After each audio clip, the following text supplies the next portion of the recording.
بيبتدي فيلمنا في حلبة قتال غير شرعية وبتكون على مراهنات وفلوس كتير، وبنشوف مقاتل اسمه فورد وهو ماسك خصمه وعمال يضرب فيه باستهزاء وبيكسبه بكل سهولة، وبنعرف ان فورد مقاتل قوي وده سادس مباراة يكسبها على التوالي. وهنا بيدخل مقاتل اسمه دالتون وبيتحدى فورد، لكن اول ما فورد بيشوفه بيتعصب كأنه شاف عفريت وقال للحكم انا منسحب، رغم انه هيخسر فلوسه طبقا لقواعد القتال. وبعدها بيخرج من الحلبة وبنشوف دالتون هو اللي بياخد فلوس الرهان وبيخرج من المكان، ولكن واحد من الجمهور بيطلع وراه وبيقول له انا خسرت الفلوس بسببك، وبيطعنه بالسكينة في جنبه. وراجل اتصدم لما دالتون ما عملش ردة فعل وفضل باصص ليه فخاف وهرب. بعدها بيروح ناحية عربيته والسكينة لسه في جنبه عشان يعالج الجرح في هدوء. وهنا بتجيله واحدة اسمها فرانكي وبتعرفه انها شافته في الحلبة وانها فاتحة في مدينة تانية اسمها جلاسكي بار ومطعم، والدنيا كانت كويسة جدا، لكن الفترة الأخيرة بقت تحصل خناقات كتير وبيحصل تخريب في المكان، عشان كده كانت جاية تتفق مع فورد عشان يبقى جارد للمكان. ولكن بعد اللي شافته في الحلبة عرضت على دالتون يبقى هو الجارد مقابل $5000 في الأسبوع، لكن دالتون ما كانش مهتم بالعرض. وهنا كتبت رقمها على ورقة وقالت له كلمني لو غيرت رأيك،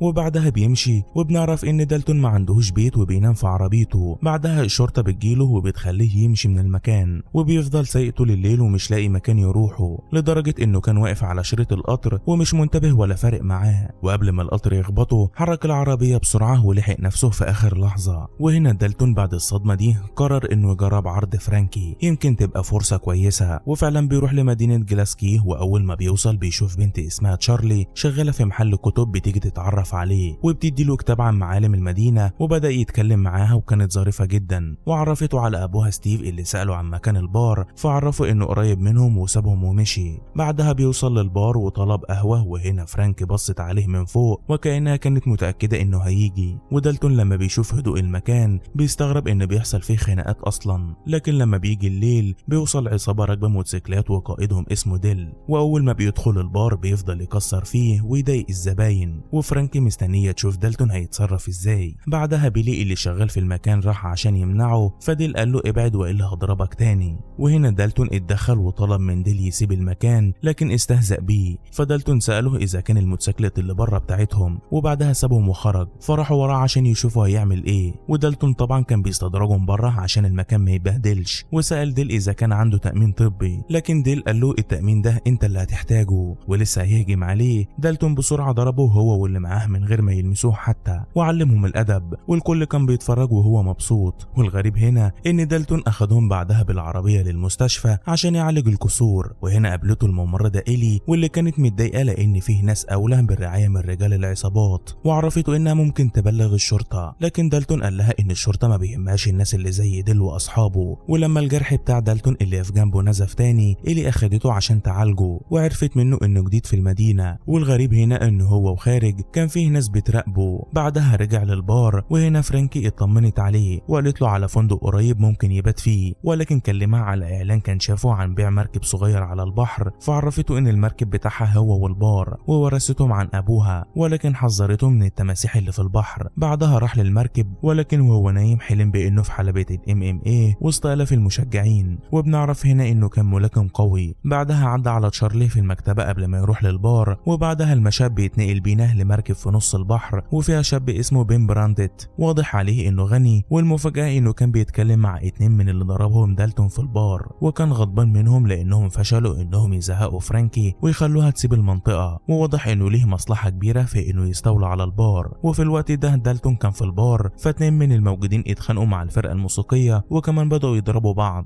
فدالتون عرف بيلي اللي معاه في المكان ان اللي لابس قميص احمر معاه سكينة، وقال له روح اتعامل معاهم، ولو طلع السكينة ارجع لورا خطوة واضربه بسرعة. وفعلا بيلي راح عشان يهديهم، فاللي معاه السكينة لسه يضربه، فبيلي نفذ كلام دالتون وفعلا قدر يضربه. وقبل ما التاني يتدخل دالتون بسرعة مسكه وكسر له صوابعه. بعدها بيلي اخدهم بره وكان مبسوط جدا انه بدأ يتعلم من دالتون. وتاني يوم بيروح دالتون لواحد اسمه ريف شغال في محل قريب من البار، ولما دالتون بص على الآثار اللي في ايديه بيعرف انه كان ملاكم، وبيطلب منه يجي يشتغل في البار ويساعد بيلي في طرد الناس اللي بتعمل مشاكل. ومن وقتها الاتنين بقوا يطردوا الناس اللي بتعمل خناقات بكل سهولة، وطبعا كل ده بتوجيهات دالتون، والوضع بقى تحت السيطرة. وبالليل دالتون بيشوف ديل وعصابته بيراقبوا المكان من بعيد وشوية وبيمشوا، وبيعرف انهم ناويين على الشر. البار. واخر الليل بيرجع للمركب وينام، ورجع تاني يحلم بايام زمان وهو في مباراة ملاكمة على بطولة العالم، ولكن بيصحى مفزوع. وبعدها بيروح يفطر في مكان، وهناك بيقابل بالصدفة الممرضة إيلي، فبيعزمها تقعد معاه وبيسألها ليه الناس هنا عدوانيين، فعرفته انه لسه جديد هنا وحذرته انه لازم ياخد باله من البلطجية اللي اتخانق معاهم عشان مش هيسيبوه في حاله بعد اللي عمله. فطمنها وكملوا كلامهم. وبعد كده بنشوف دالتون بعد ما خلص شغله في البار بالليل وفي طريقه للمركب فجأة بيلاقي عربية جاية بسرعة بتحاول تخبطه، ولكن بيبعد عنها في آخر لحظة، فبترجع العربية بسرعة بظهرها. فدالتون نط في شنطة العربية، ولكن بسبب السرعة اتدحرجت من على الجسر فوقع في البحر، واللي خبطوه طبعا كانوا خرجوا منها. بعدها خرج وراح للمركب، لكن بيتفاجئ ان ديل مستنيه ورافع عليه السلاح وبيقول له انت شكلك ب7 أرواح. وقبل ما يكمل كلامه دالتون بيزق عليه الترابيزة برجله وبدأ يضربه. بعدها حدفه من المركب في المية، وهنا ديل مسك الحبل المربوط في المركب ودالتون كان لسه هيسحبه. فجأة تمساح ظهر وهجم على ديل، فدالتون حاول ينقذه بسرعة لكن كان فات الأوان والتمساح سحبه لتحت.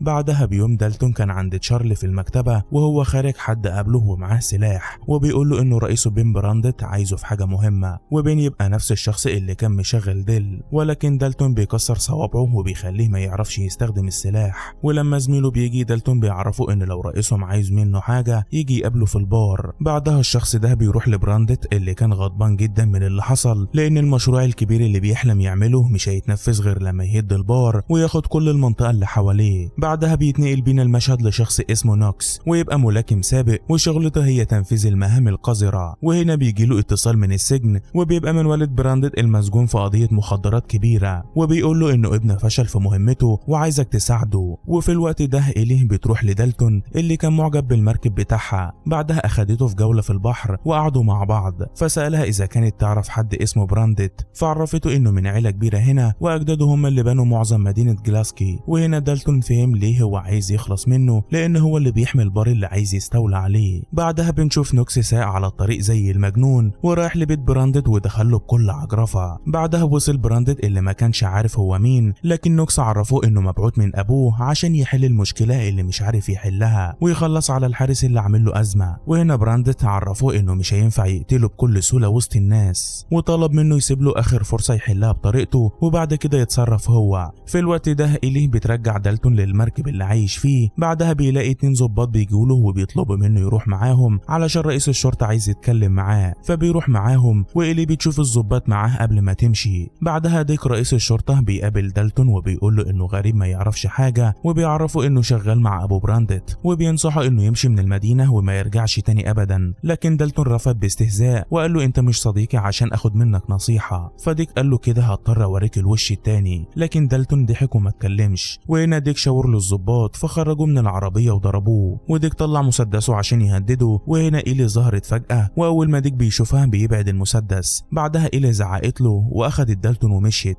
بعدها إيلي بيتعرفوا ان ديك يبقى ابوها، ولكنها دايما بتتخانق معاه بسبب الصفقات المشبوهة مع عائلة براندت، وبتنصحه انه يمشي من المدينة عشان يحمي نفسه. على الناحية التانية 2 من رجالة براندت بيروحوا لمحل الكتب بتاع تشارلي ومعاهم بنزين وناويين يولعوا فيه عشان يضايقوا دالتون، لانهم عارفين انه بيحب يروح هناك كتير. بعدها بشوية دالتون راح للبار، وهناك براندت كان مستنيه بنفسه وبدأ يتكلم معاه ويستفزه. وفجأة براندت طلع موبايله وشغل فيديو لدالتون وهو في احدى المباريات لما كان ملاكم. وفي الفيديو دالتون ضرب خصمه بقوة وقدر يفوز عليه، بس ما سكتش وكمل ضرب فيه، والشخص ده مات بعدها بأيام قليلة. وهنا بنعرف ليه دالتون ساب اللعبة، لانه لما بيغضب بيكون زي المجنون وما بيقدرش يسيطر على اعصابه. بعدها براندت سابه وخرج، وكان معاه بره نوكس المجنون وكمان رجالته. وهنا نوكس اخدهم ودخل البار وبدأ يكسر في المكان ويتخانق مع كل الناس. ولما جه بيلي وريفي اللي شغالين في البار يمنعوه، نوكس ضربهم بسهولة والمكان اتقلب لفوضى والكل بدأ يضرب بعضه. بعدها دالتون قام وراح لنوكس اللي شافه بعض الأول مرة، وبدأ نوكس يستفز فيه وفجأة هجم عليه. وهنا قامت بينهم معركة قوية، ونوكس مع انه مجنون لكنه كان مقاتل MMA شرس وبيحب يفوز بأي طريقة. ودالتون واجهه بكل قوة وفضلوا يضربوا بعض لغاية ما الاتنين جابوا آخرهم ووصلوا خارج البار. والغريب ان دالتون قرر ما يكملش. وفي الوقت ده وصلت إيلي من المستشفى ومعاها الشرطة، لكن دالتون ما ردش عليها ومشي من المكان. وبعد ما وصل للمركب جهز شنطته عشان يسيب المدينة كلها، لكن في الوقت ده فرانكي راحت له وحاولت تقنعه انه يكمل معاها لكنه رفض. المواصلات، فسألته معقول انت خايف للدرجة دي؟ فقال لها انت مش هتفهمي انا خايف ليه، وسابها ومشي. وهو في طريقه عشان يركب الاتوبيس من المحطة وبيبص على مكتبة تشارلي لقى جنبها عربية اطفاء، فراح وشاف المكان اتحرق وعرف وقتها ان تشارلي وابوها في المستشفى. وفي اللحظة دي دالتون قرر انه مش هيسيب المدينة. بعدها راح لبيت براندت، واول ما دخل مساعد براندت ودراعه اليمين قال لي دالتون وصلت لك الرسالة ولا لسه؟ وهنا يقصد حريق المكتبة. فدالتون سأله اذا كان هو صاحب الفكرة، فقال له فكرتي، واستفزه اكتر وقال له بس البنت دي عنيدة زيك. وهنا دالتون ضحك وقال له انا كنت خلاص همشي ولسه الشخص ده هيضربه بالسكينة. دالتون بسرعة تفاداها وضربه بقوة في رقبته وكسر حلقه، والراجل ما كانش عارف يتنفس ووقع في البسين. فدالتون قال له لسه كان حد بيسألني اذا كنت خايف، وفعلا انا خايف من ردة فعلي لو حد خلاني اغضب زي ما انت عملت. وفي لحظتها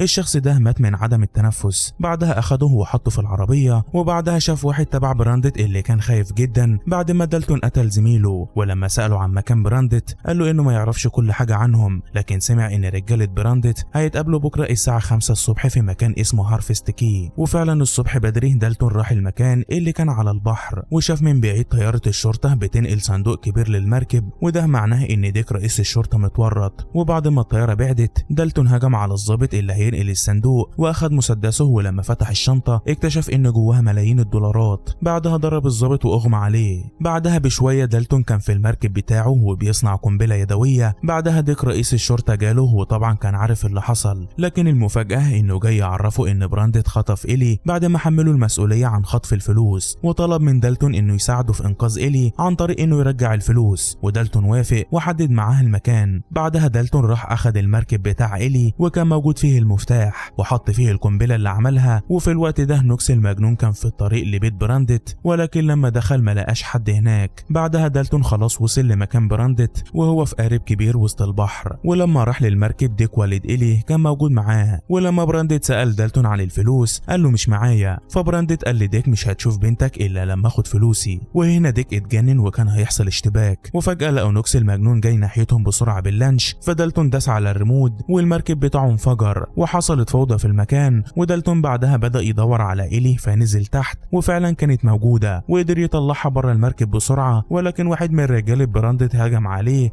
فقال لها روحي للمركب التاني. وهنا نوكس لف اللانش وبدأ يهاجم دالتون. ولما إيلي راحت للمركب كان براندت موجود فيه فضربها واخدها معاه رهينة. وهنا نوكس هاجم دالتون مرة تانية، لكن المرة دي دالتون قدر يلف ويمسك في اللانش. بعدها طلع عليه وقدر يوقع نوكس في البحر، لكن كان لسه ماسك في الحبل بتاع اللانش. ولما بدأ يقرب من إيلي هنا براندت لف بالمركب وفضل يسرع لغاية ما المركبين قربوا يخبطوا في بعض. بعدها دالتون نط بسرعة واتشعلق في مركب براندت اللي كان ماشي بسرعة مجنونة ناحية الشاطئ. وقبل ما يخبط في الشط إيلي ودالتون نطوا بسرعة في المية، والمركب رشق في الشط وبراندت طار في الهواء. في الوقت ده نوكس قدر يوصل للكوبري اللي على البحر. بعدها طلع ووقف عربية على الطريق. وبعدها بنشوف دالتون بدأ يدور على براندت على الشط، وفجأة براندت هجم عليه برمح الصيد، لكن دالتون تفاداها ومسكه علمه الأدب. بعدها ضربه برجله ضربة قاضية. وبعدها فجأة حد اقتحم المكان بالعربية بسرعة شديدة، وطبعا الشخص ده هيبقى نوكس المجنون. بعدها دالتون قام وهجم عليه، لكن نوكس رد عليه بقوة شديدة. وهنا قامت معركة شرسة بين الاتنين كأنها نهائي بطولة العالم في MMA، ولكن القتال المرة دي من غير أي قواعد، والفايز فيها هو بس اللي هيعيش. وكل واحد بيوجه للتاني الضربات بقوة، لكن نوكس كان عنيف جدا لدرجة إن دالتون كان بينزف، لكن جمع كل قواه وبدأ يخنق في نوكس بكل قوته. لكنه بعدها قدر يفلت وأخد خشبة من على الأرض وغرزها في جنب دالتون مكان الجرح القديم. وهنا دالتون كان في موقف صعب، وفجأة براندت قام تاني وقال له اقتلوه واقضى عليه، لكن نوكس المجنون المرة دي زهق منه فقتله. بعدها أخد قطعة خشب كبيرة ولسه هيغرزها في قلب دالتون. هنا دالتون مسك ايديه وشال الخشبة اللي في جنبه وغرزها في رجليه، والخشبة التانية غرزها في كتفه، وبعدها شالها وفضل يغرزهم فيه لغاية ما خلص عليه أخيرا. بعدها جات له إيليه، وكمان ظهر ديك رئيس الشرطة وعرف دالتون إنه لازم يسيب المدينة حالا وهو هيغطي على اللي حصل كأنه ما كانش هنا. وفعلا بعدها بشوية دالتون وصل محطة الأتوبيس الاتوبيس. وفي الوقت ده والد شارلي كان بيصلح المكتبة، وقبل ما دالتون يمشي شارلي راحت له عشان تودعه وقالت له خلاص هتمشي زي ما بيحصل مع البطل في الافلام. فقال لها انا مش بطل، فردت عليه وقالت له انت مش بطل بس على الاقل مش شرير. وفي الوقت ده ابوها لاحظ صندوق غريب في المحل، فلما فتحه اتفاجئ بوجود ملايين الدولارات، ودي تبقى الفلوس اللي اخدها دالتون من براندت. ولسه بيخرج عشان ينادى على دالتون كان خلاص الاتوبيس اتحرك ودالتون في طريقه للخروج من المدينة.